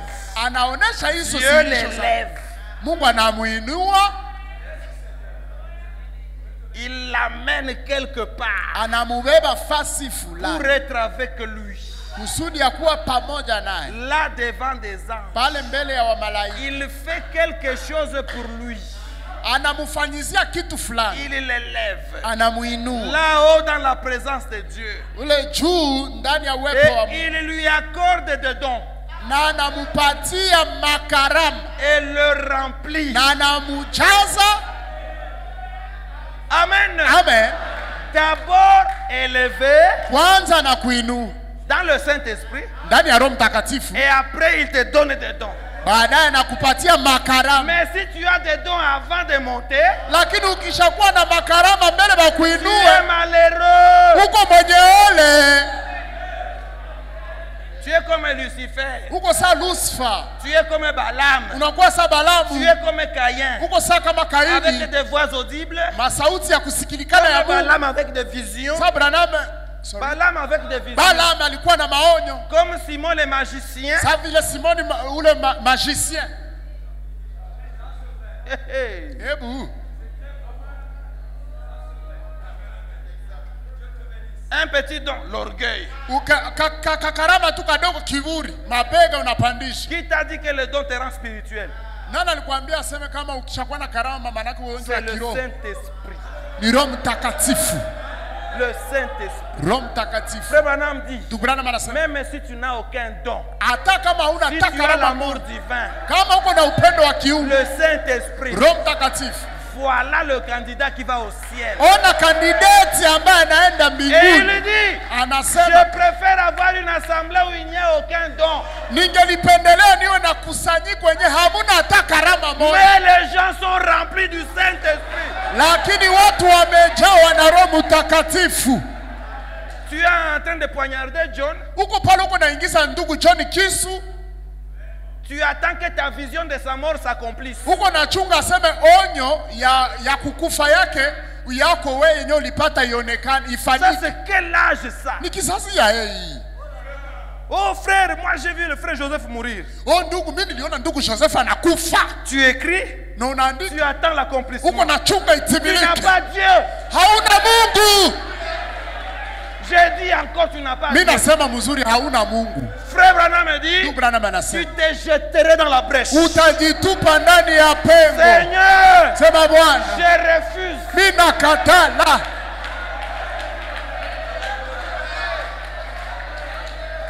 Nous sommes au-dessus de l'âge pentecôtiste. Tuko juu ya kizazi ya Pentecoste. Au-dessus de l'âge de dons. Juu ya kizazi ya makarama. Nous sommes dans l'âge de la pierre. Tuko mu kizazi ya jiwe. Nous sommes dans le 5e royaume. Tuko ndani ya ufalme wa tatu. Par la révélation. Ya ufunuo. La grâce. Neema. Pourquoi mon frère doit mourir? Juu ya nini ndugu yangu anapaswa kufa? Seigneur, je refuse. Bwana nakataa. Je refuse. Nakataa. Je refuse. Bwana nakataa. Je refuse. Bwana nakataa.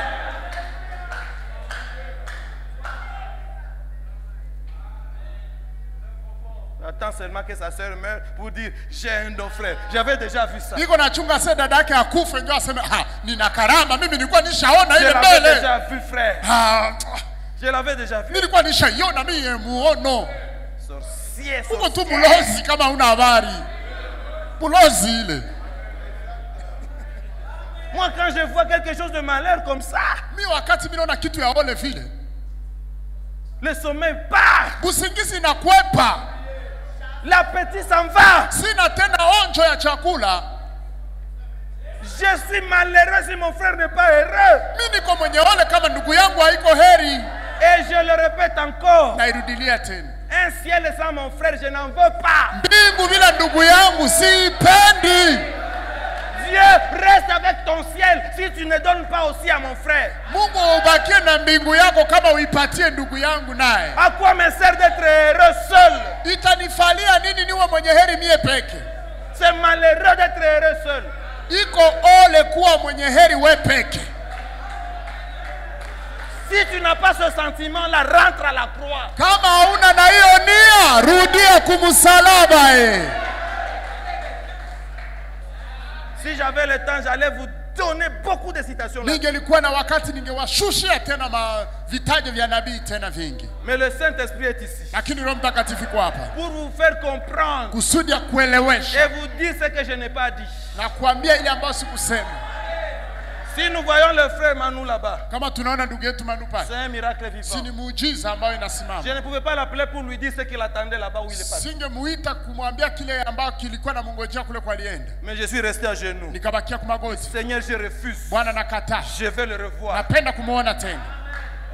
Et maudit soit celui qui va se cogner contre lui. Na alainiwe yule ambaye atapenda kujigonga zidi yake. Frère, ndugu, nous devons serrer nos coudes. Inabidi tunakamatana mikono mzuri.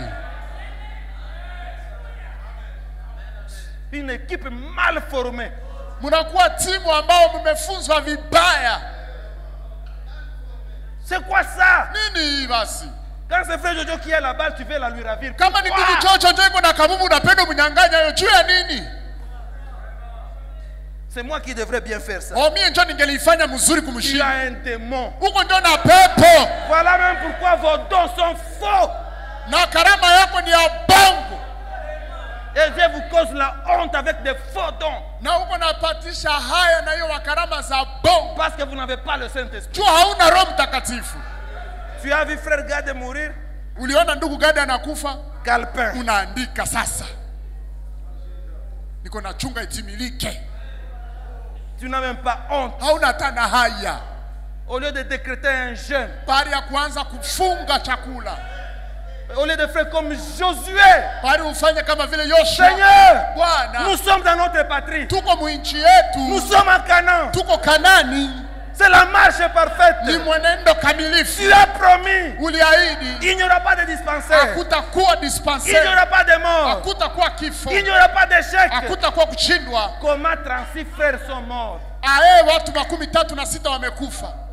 On arrête tout. Tusimamishe yote. Frère, ndugu, tout n'est pas la volonté de Dieu. Yote haiko mapenzi ya Mungu. Je répète encore. Nairudilia tena. Tout n'est pas la volonté de Dieu. Yote haiko mapenzi ya Mungu. Nous sommes dans notre patrie. Tuko muinchi yetu. Le message. Ujumbe. Pourquoi tant d'échecs? Pourquoi nos sœurs avortent en désordre? Pourquoi des morts dans nos maisons? Pourquoi les échecs? Pourquoi? Oh frère, c'est une épreuve.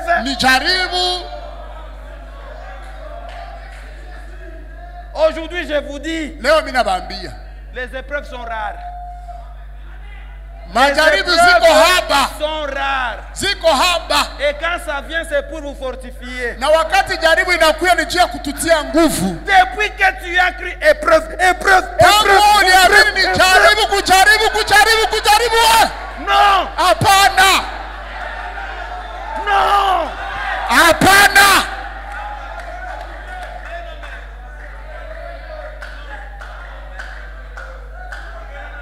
Comment les païens peuvent prospérer? Avec leurs gris-gris. Nous qui avons le 7e sceau. Nous qui avons Christ.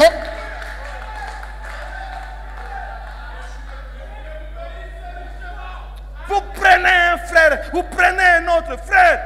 Décrétons un jeûne. Unakamata ndugu mmoja, unakamata mwingine, sema Bwana tufungue kifungo. Seigneur, Bwana, un jour j'ai fait ça dans ma maison. siku moja nifanyaka ile mnyumba yangu. Je me suis mis à genoux. Nikaingia kwa magoti. Jésus, tu me connais bien. Unanijua Et mzuri. je suis sincère. Na niko Je mwadilifu ne me lève kabisa. pas de mes genoux. Sitoke kwa Si tu magoti n'as yangu rien dit. kama useme kitu. C'était une matinée. Ilikuwa ni asubuhi J'ai dit, moja. je reste tout. Nasema naacha vyote. Je reste là. Abakia pale. Il m'a laissé. Akaniacha. Si c'est 1 heure, Kama 2 ni heures, saa mbili. 3, il dit, Seigneur, tu te Sema fatigues Bwana. pour rien parce que moi, Wajichokesha juu mimi hapa.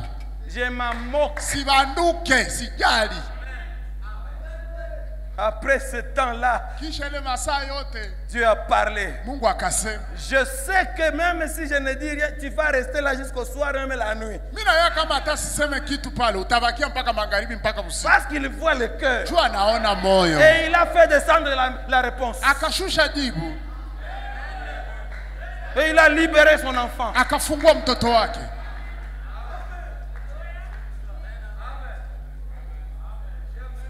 C'est comme ça que Frère Branham a trouvé la guérison de Jenny Carter.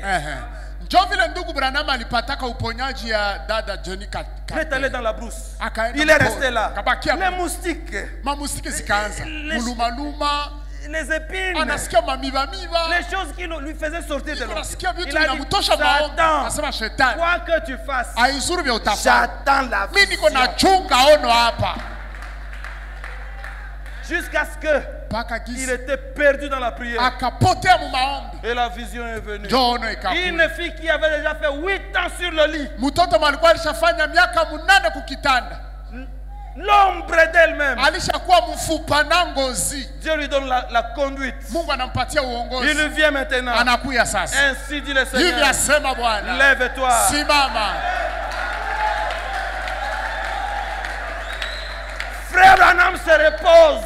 Ndugu Branham anapumuzika. Son message ne se reposera jamais. Ujumbe wake hautapumuzika L'ange kamwe. puissant est là. Malaika mkuu iko La pale. colonne de feu est Nguzo là. la moto liko pale. Elle ne mourra jamais. Ile haitakufaka kamwe. Que Dieu vous bénisse. Mungu awabariki.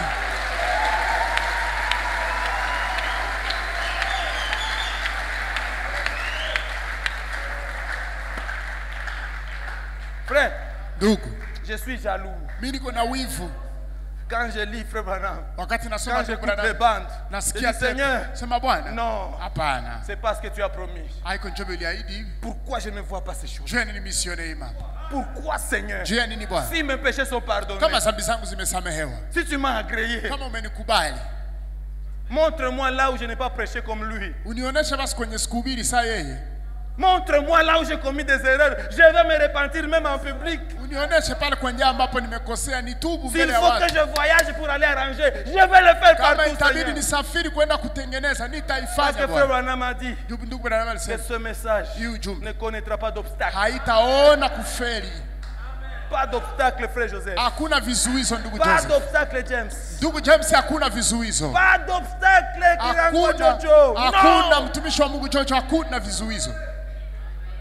Nous ne sommes pas là pour des miettes. Hatuko pale juu ya kupata machenga. Nous sommes là pour la double portion du Saint-Esprit. Tuko pale juu ya sehemu maradufu ya Roho Nous sommes Mtakatifu. là pour manger 3 fois par jour. Juu ya kukula mara 3 Nous sommes là mchana. pour chacun ait un compte en banque. Kila mtu akuwe na konti kwenye Nous benki. sommes là pour avoir aussi des maisons. Tuko pale kwa kupata manyumba Nous nasi. sommes là pour que nos enfants se marient. Watoto wetu waolewe na Nous waowe. sommes là pour guérir du cancer. Tuko pale kwa kupona kansa, Chasser le sida. kufukuza ukimwi, Enrayer la maladie. kumaliza magonjwa. S'il faut veiller, veillons. Kama itabidi kufunga, S'il faut kukesha, jeûner, jeûnons. kufunga. Amen. Amen.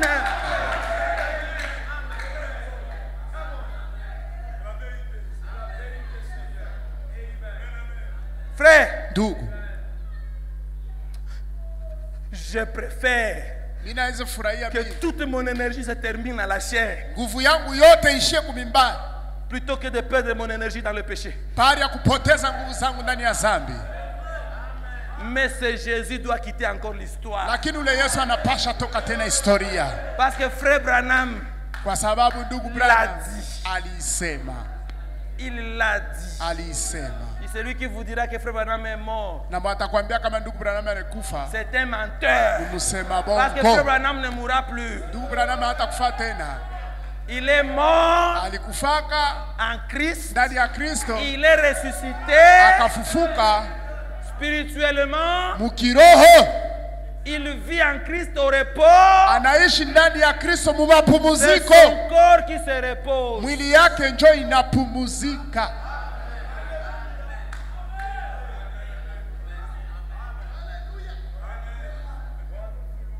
Il faut que ce monde sache qui nous sommes. Inabidi ulimwengu ijue sisi ni wanani.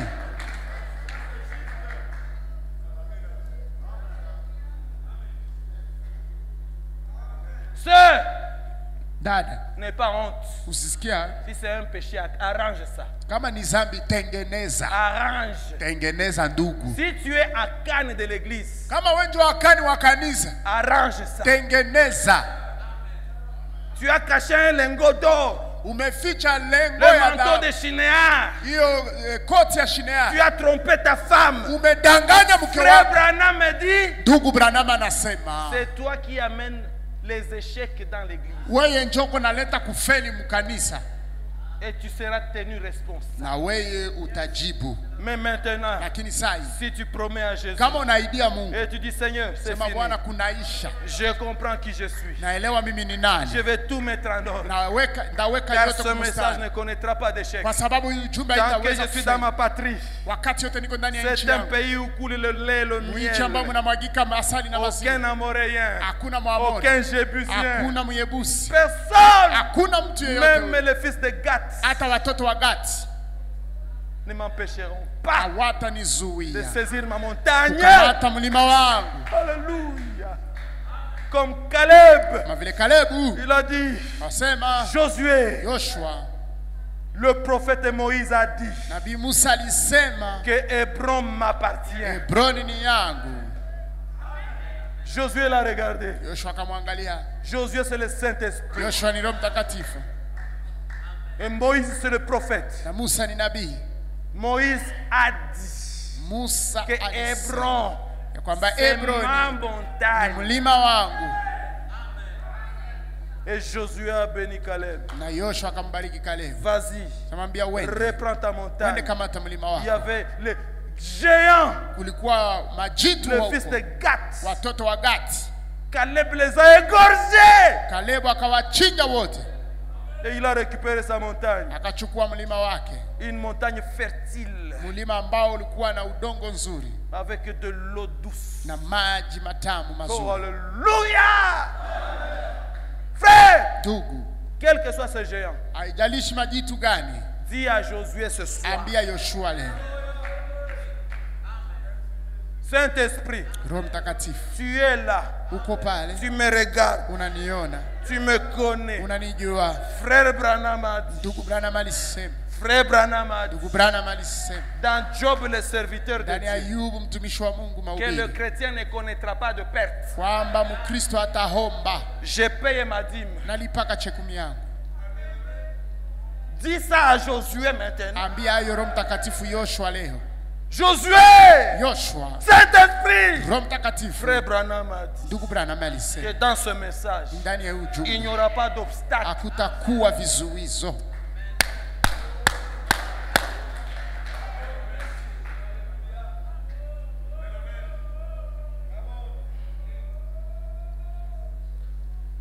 Il est déjà là. Iko tayari pale, Il fait le tour de salle. wanazunguka ndani ya chumba. Tout est possible à celui qui croit. Yote yawezekana kwa yule anayeamini. Le juste, ce n'est pas celui qui ne commet pas d'erreur. Mwenye haki haiko yule mwenye hatendake kosa. Le juste, c'est celui qui se répand, Mwenye haki ni yule ambaye anatubu, qui confesse sa faute ambaye anakiri makosa yake auprès du juste. mbele ya yule mwenye haki. Ne te laisse pas intimider. Usiachwe na babaishwa. Maintenant, Sasa à hivi cette heure, kwa saa hii tout est possible. yote yawezekana. Crois seulement. Amini tu. 30 secondes ou 1 minute. Ikuwe dakika moja, ikuwe sekondi 13. Dis à Jésus ce que tu veux. Ambia Yesu kile ambacho unataka. Ne prends pas la moitié. Usikamate sehemu hapa. Demande ce que tu veux. Omba ile unataka. C'est possible maintenant. Inawezekana.